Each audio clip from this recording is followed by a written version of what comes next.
Bullies destroyed homeless man's cart on camera, video reached truckers.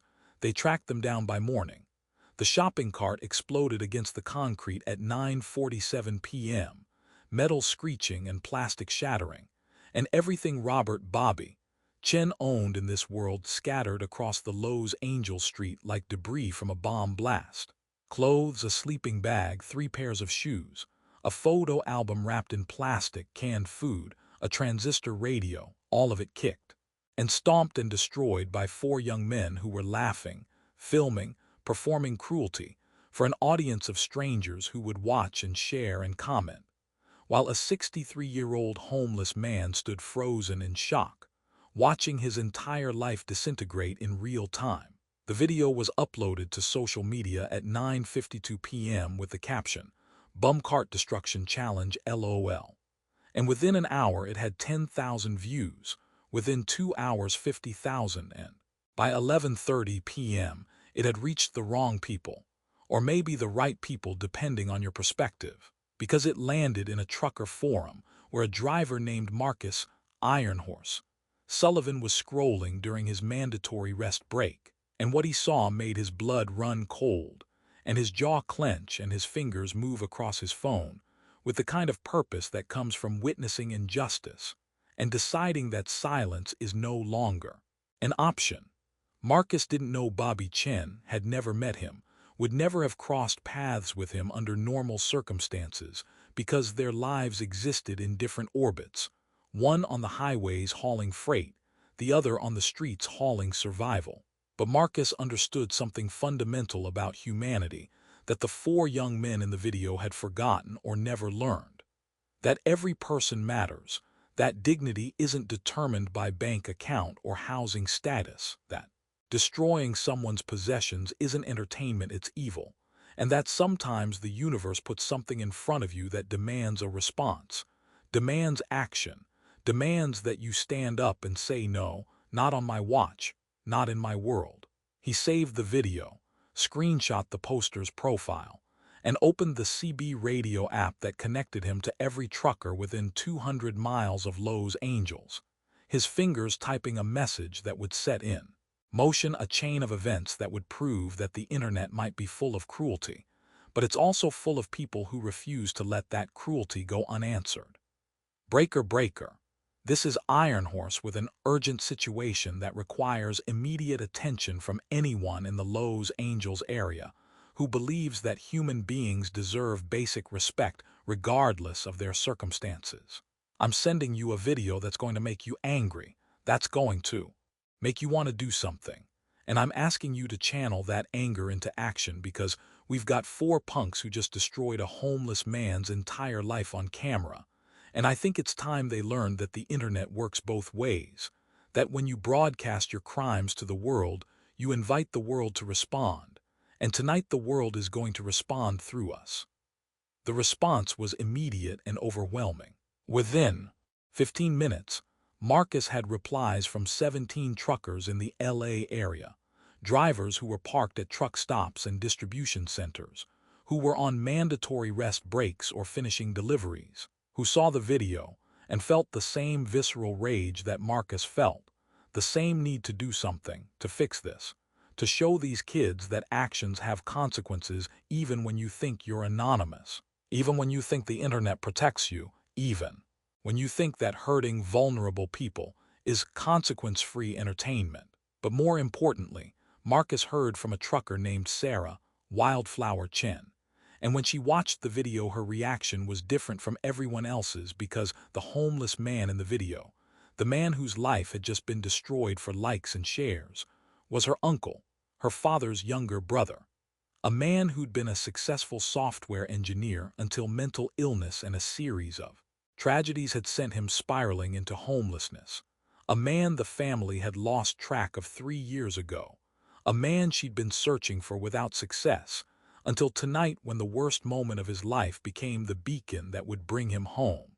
Sarah was parked at the port of Long Beach, had just finished delivering a container load and was preparing for her next haul to Phoenix, but the moment she recognized her uncle in that video, everything else ceased to matter. She called Marcus, her voice shaking with a mixture of rage and grief and desperate hope. "That's my Uncle Bobby. I haven't seen him in 3 years. We've been looking for him. My dad's been driving around LA every weekend trying to find him. And now I know where he is because these monsters decided to destroy him on camera. I need help. I need to find him before he disappears again. And I need to find the people who did this because they need to understand what they've done. They need to face what they've done. They need to know that Bobby isn't just some homeless man they can abuse for entertainment. He's someone's son, someone's brother, someone's uncle. He's a human being who deserves dignity and protection and justice." Marcus made a decision in that moment that would define the next 12 hours. A decision that would mobilize a network of truckers and turn them into something between detectives and vigilantes, operating in the gray area, where the law moves too slowly and social media moves too fast, and sometimes ordinary people have to take extraordinary action to make things right. "Sarah, I'm calling everyone. We're going to find Bobby, we're going to make sure he's safe, and we're going to identify these 4 punks and make sure they face consequences." The video shows street signs, businesses, landmarks. We can figure out where this happened. And their social media profiles are public, which means they're not as anonymous as they think. We've got truckers all over LA. We've got eyes everywhere, and we're going to use every resource we have to track this down. And here's where I need you to understand something crucial about what happened next, because this wasn't vigilante justice in the violent sense. This wasn't about revenge or retribution through force. Hit that subscribe button right now because you're about to witness something that shows the real power of community organizing. The way that ordinary people with resources and determination can accomplish things that seem impossible, can find needles in haystacks, can bring accountability to people who thought they were untouchable. This is the story of how the Brotherhood of the Road became a force for justice. And it's a story that needs to be heard. The investigation began immediately, coordinated through a private Discord server that Marcus set up, bringing together truckers, former law enforcement, tech-savvy drivers who understood social media forensics, and anyone else who wanted to help. They started with the video itself, analyzing every frame for identifying information. The street signs in the background indicated the intersection of 7th and San Pedro in downtown LA. The timestamp on the original post was 9:52 p.m. The businesses visible in the background included a 24-hour laundromat and a liquor store with a distinctive red awning. The 4 attackers were white males, ages approximately 18–25. Wearing specific clothing brands that were visible in the high-definition video they'd been stupid enough to upload. But the real breakthrough came from analyzing the social media profiles of the person who'd posted the video. A kid named Tyler Brennan, whose privacy settings were apparently set to broadcast my entire life to strangers. His profile was a goldmine of information: tagged locations, friend lists, photos showing him and his friends at various LA locations, posts about where they hung out, what they did, where they worked. Within an hour, the trucker network had identified all 4 attackers. Tyler Brennan, age 22, worked at a car wash in Culver City. Marcus Webb, age 21, student at a community college. Devin Price, age 23, worked at a restaurant in Santa Monica. And Jake Sullivan, age 20, unemployed, living with his parents in Torrance. While the identification was happening, other truckers were mobilizing to find Bobby. Sarah had driven to the intersection of 7th and San Pedro, was walking the streets showing Bobby's photo to anyone who would look, asking if they'd seen him, explaining that he was her uncle and she needed to find him. Other truckers joined her, parking their rigs and fanning out across downtown LA, checking the usual places where homeless people gathered. Under overpasses, in doorways, at 24-hour restaurants, at shelters. They were a strange sight. These truckers in their work clothes and steel-toed boots, walking the streets of Skid Row at midnight, showing photos and asking questions and refusing to give up because one of their own had called for help, and you don't ignore that call. You don't abandon that mission. You don't quit until the job is done. Bobby Chen was found at 2:17 a.m. by a trucker named Tommy Wrench Martinez, who discovered him sitting on a bench 3 blocks from where the attack had happened, surrounded by the few possessions he'd managed to salvage from the wreckage of his cart. Bobby was crying, not making noise but tears streaming down his face in the kind of silent grief that comes from having nothing left to lose, from being so broken that even screaming seems pointless. Tommy approached slowly, carefully, the way you approach a wounded animal, and he sat down on the bench without saying anything, just being present, just offering silent companionship until Bobby was ready to acknowledge him. "My name's Tommy. I'm a friend of your niece Sarah. She's been looking for you and she's on her way here right now. We saw what happened to you tonight, saw the video, and we're here to help. You're not alone anymore, Bobby. You're not invisible. We see you and we're going to make this right." Bobby looked at Tommy with eyes that had forgotten what hope looked like, eyes that had seen too much cruelty and disappointment to trust easily, but something in Tommy's face, some genuine kindness that couldn't be faked, made him nod slowly. "Sarah's here in LA. She's 5 minutes away. She drives trucks, been hauling freight up and down the West Coast, and the moment she saw that video and recognized you, she dropped everything to find you. Your whole family's been looking for you, Bobby. They never gave up. They never stopped caring. And tonight, as horrible as it was, tonight brought you back to them." Tommy pulled out his phone, showed Bobby the messages flooding in from truckers across LA, offers of help, donations of money and clothes and supplies, people who'd seen the video and decided that they weren't going to let this stand, that they were going to turn this moment of cruelty into something else, something better, something that proved that for every person who destroys there are 10 who build. For every act of hatred there are 20 acts of love. Sarah arrived at 2:23 a.m., and the reunion between uncle and niece was the kind of moment that makes you believe in redemption, in second chances, in the possibility that broken things can be repaired and lost people can be found.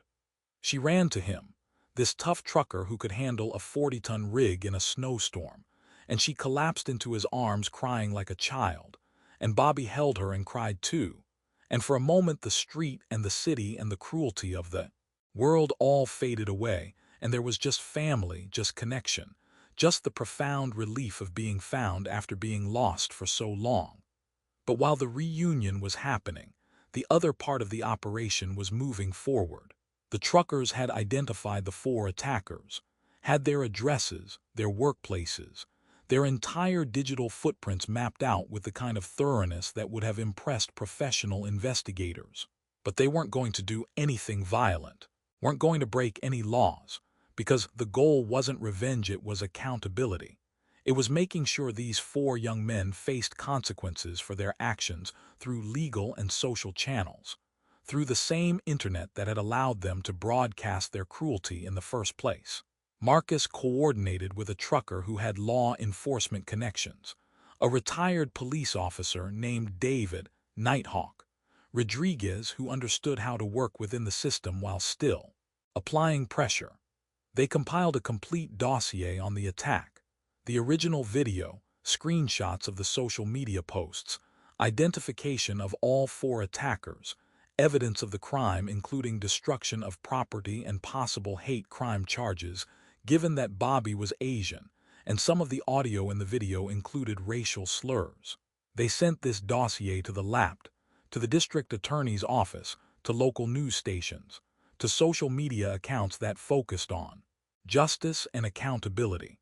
But they also did something else, something that would prove more effective than any legal process.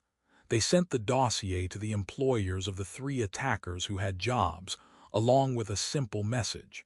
"This is your employee. This is what he did. This is who he hurt. We thought you should know."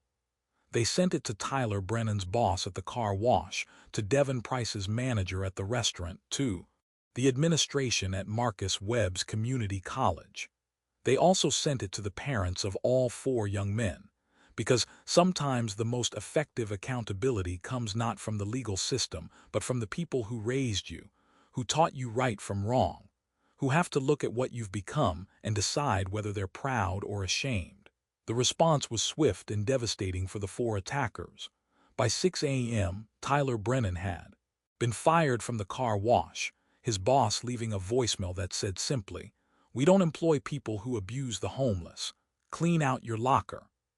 Devin Price was terminated from the restaurant before his shift even started, his manager telling him that the video had been shared with every employee and customer, and that his presence was no longer welcome.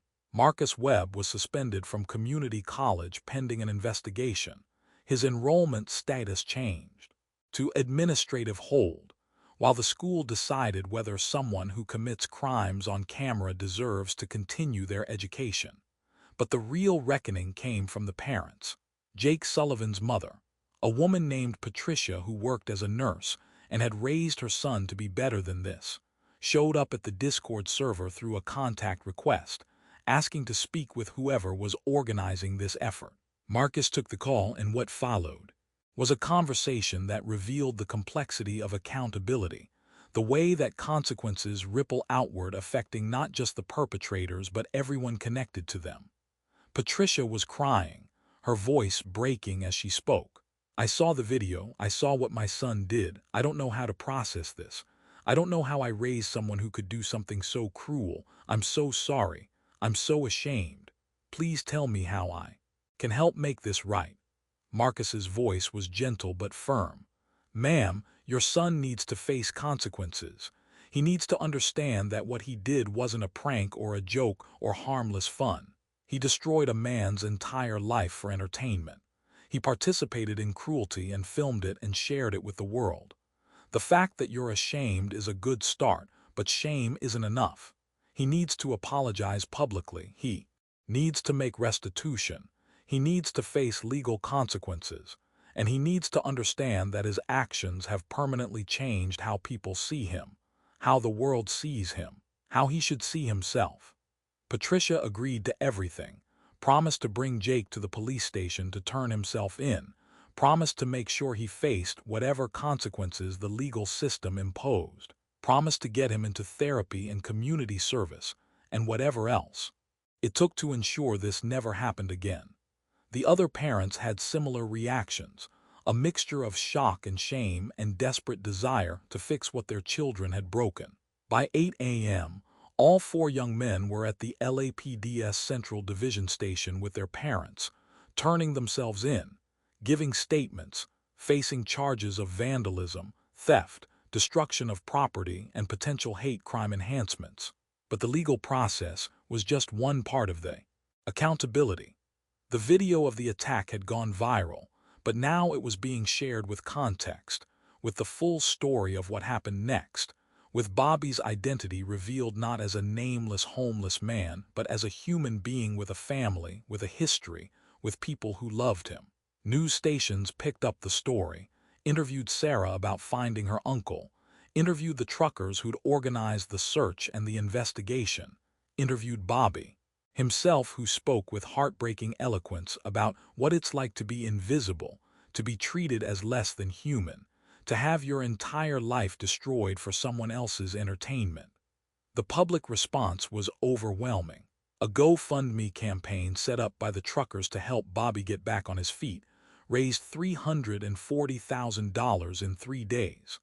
Offers of housing came from across LA, people volunteering spare rooms and apartments and resources. Mental health professionals reached out offering free treatment. Job placement services contacted Sarah asking how they could help Bobby rebuild his life. The cruelty of 4 young men had been met with the compassion of thousands, and the contrast was stark and beautiful, and proof that humanity, despite all evidence to the contrary, still has more good than evil, more light than darkness, more people willing to help than people willing to hurt. Drop a comment and tell us what you think should happen to people who abuse the vulnerable, because the conversation that followed this incident was about more than just 4 attackers and 1 victim.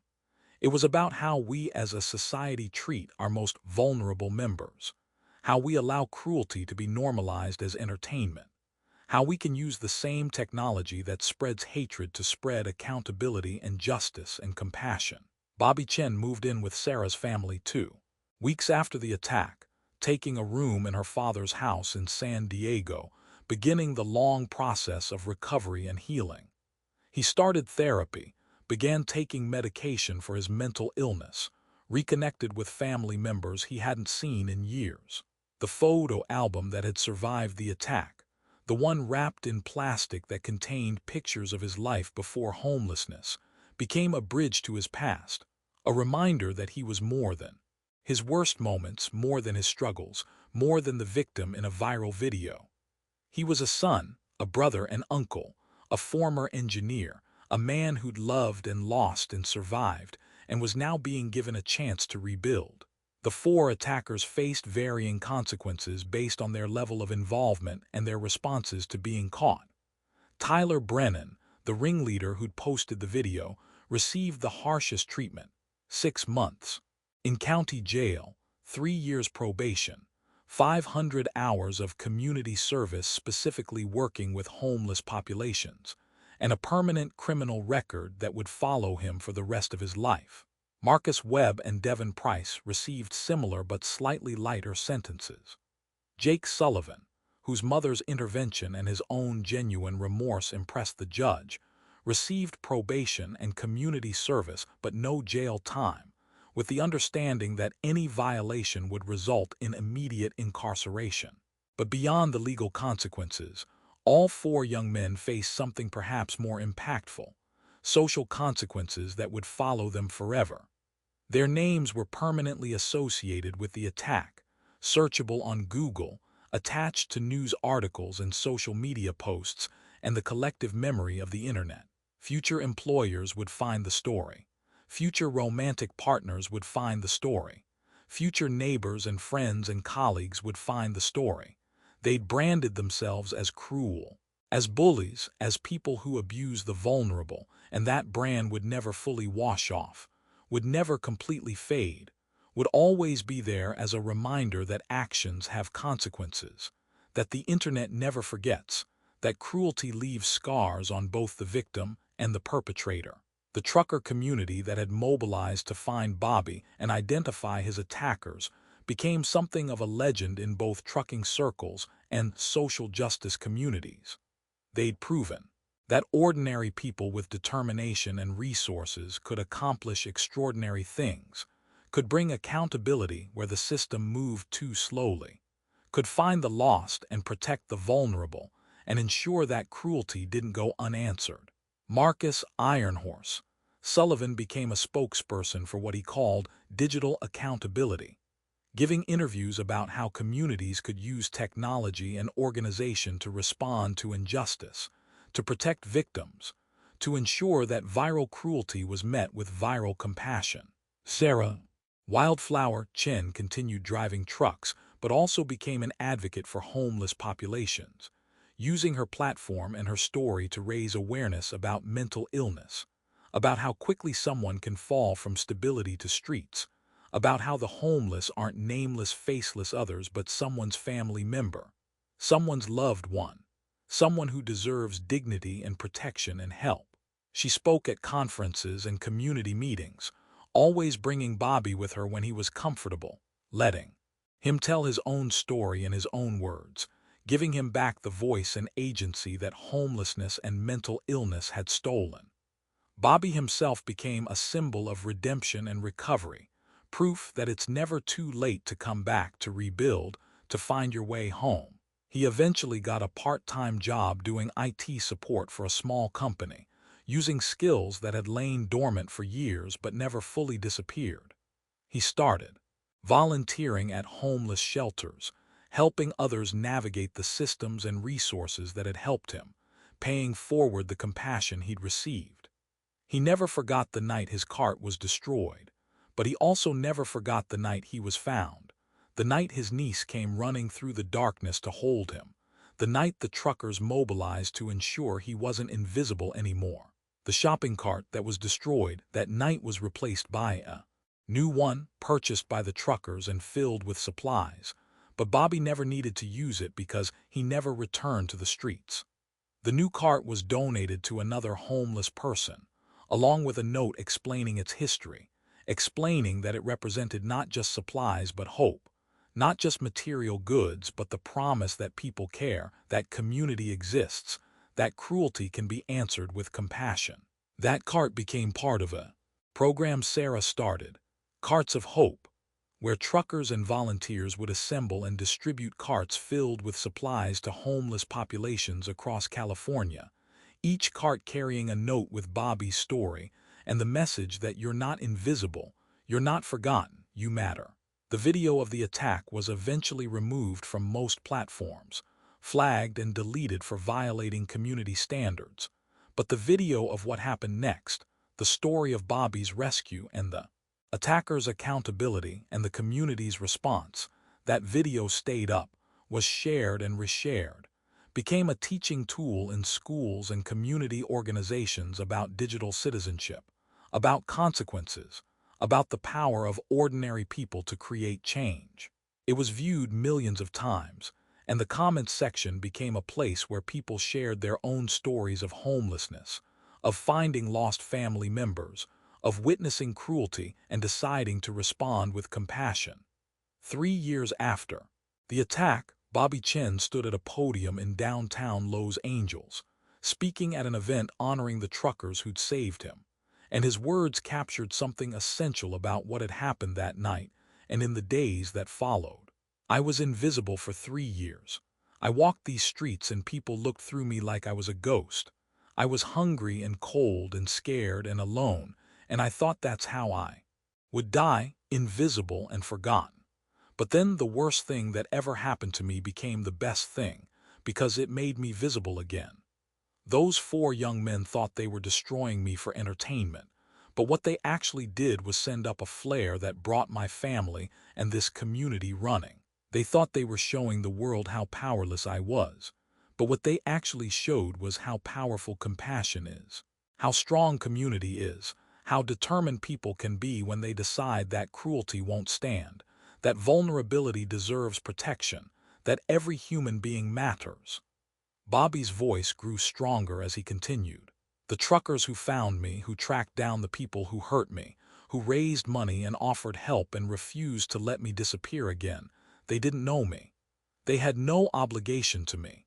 They could have watched that video and felt bad and moved on with their lives. But they didn't.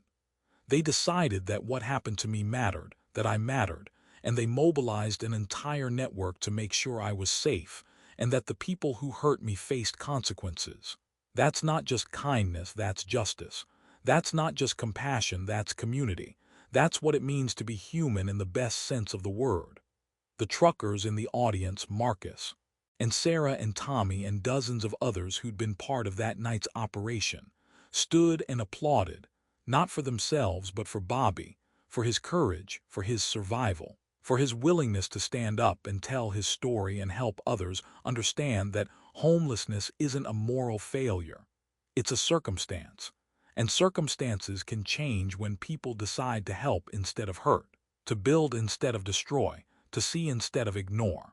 And somewhere in Los Angeles, on the corner of 7th and San Pedro, there's a small plaque now, installed by the city at the request of community advocates. That marks the spot where Bobby Chen's cart was destroyed, and where the Brotherhood of the Road proved that the internet can be a force for justice, that ordinary people can accomplish extraordinary things, that cruelty captured on camera can be answered with compassion organized through community, and that no one is truly invisible as long as someone is willing to look, to care, to act.